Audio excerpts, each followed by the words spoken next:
পতিতালয়ের মেয়েটি যখন খদ্দের থেকে হাজার হাজার টাকার নোট নিয়ে ঘৃণার চোখে বলে এই সমাজ আমাকে বেশ্যা বানিয়েছে, ঠিক তখনই দেশের কোনো এক প্রান্তে আরেকটি মেয়ে পরিশ্রম করে 100 টাকার 3টে নোট নিয়ে বলে ধন্যবাদ সমাজকে, এই সমাজ আমাকে কাজ করার সুযোগ করে দিয়েছে।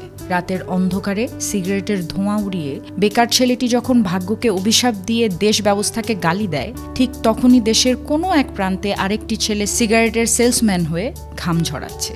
প্রশ্নের বিপরীতে তার জবাব পরিশ্রমী আমাকে বেকারত্ব থেকে মুক্তি দিয়েছে। কোনো নিষ্ঠুর সকালে কোটিপতি সন্তান যখন বৃদ্ধা মাকে বৃদ্ধাশ্রমে নিয়ে যায়, ঠিক তখনই একই শহরের অন্য এক প্রান্তের গরিব ছেলেটি অসুস্থ মায়ের মুখে একটা রুটি তুলে দিতে ঘুরছে দাঁড়ে দাঁড়ে এবং মায়ের চিকিৎসার জন্য সবার কাছে হাত পাচ্ছে।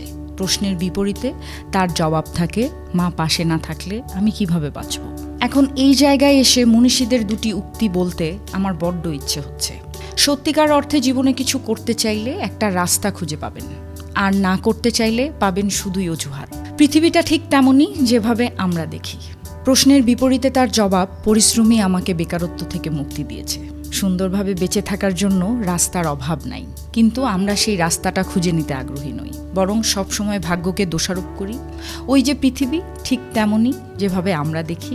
উদ্যোক্তা হন, পরিশ্রম করুন, ভাগ্যকে দোষারোপ না করে বরং কর্মের মাধ্যমে ভাগ্য পরিবর্তন করুন।